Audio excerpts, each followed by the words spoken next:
Read the news today. Oh boy. We're back in Olympia. It's November and we're about 2 weeks out. Today's November 14th. We'll be back in session in 2 weeks.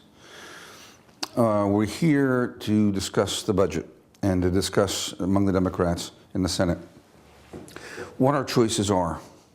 We had a session today led by Senator Murray going over some of the chances. There's some of the likely choices that we have in what revenues to avoid which cuts.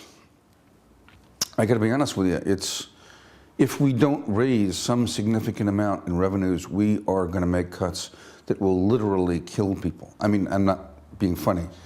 In healthcare, we fund low-income people's federal Medicaid copay for their prescription drugs, older, low-income people. Without that, they got to choose between rent and drugs, and we don't know what's going to happen. But it's the magnitude like that of these choices. But we have to be pragmatic about this because we're going to put these choices of taxes out to a vote of the people. We don't have the 2/3 majority to do it in Olympia. We just don't. We're going to have to simply put it on the ballot, which we can do with a simple majority. And even to get in that, we have to make some deals with some of my more conservative Democratic colleagues. So we are not even thinking about some of the more progressive taxes that I believe should be the first resort, not the last. Income tax is not on the table. Even the motor vehicle excise tax is not on the table because, after all, politically it's difficult.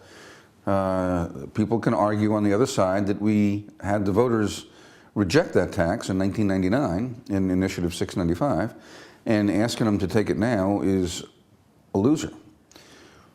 We don't want to lose.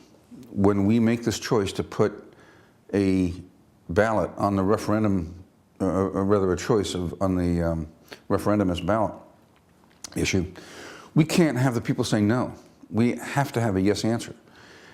Unless we want to make all these cuts, and I don't.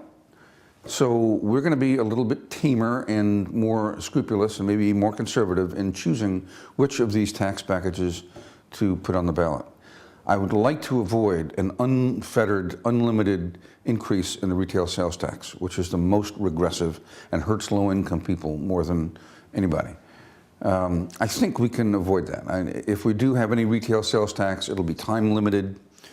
Maybe 3 or 4 tenths of a penny, not enough to raise us to 10%, just under 10% probably, and dedicated, I hope, to some function of government that aids low-income people.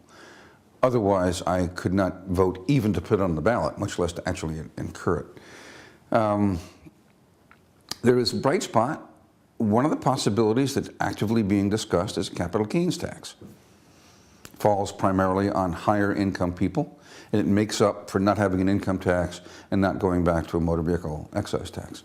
I will support that if I believe it does not sink the package at the polls. That's where we are. That's the news from Lake Wobegon, and it ain't good. Thank you.